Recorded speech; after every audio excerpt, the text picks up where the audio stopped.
কখনো আল্লাহর কাছে কিছু চাইলে দোয়াটা এইভাবে করবেন, আল্লাহ আমাকে একটা ঘর দাও, এটা বললেন না, বলবেন আল্লাহ আমাকে একটা শান্তির ঘর দাও। কারণ ঘর পাইলাম, যদি শান্তি না থাকে সেই ডুপ্লেক্স বাড়ির দাম কি?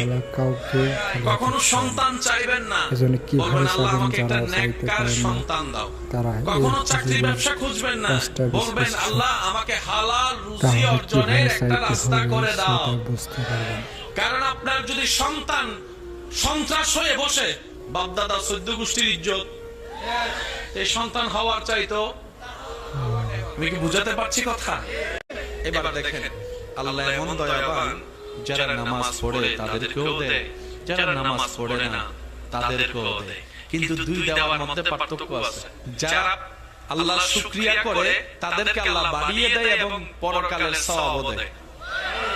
এটা সবাই পায়, এটা সবাই পায়। এমন একজন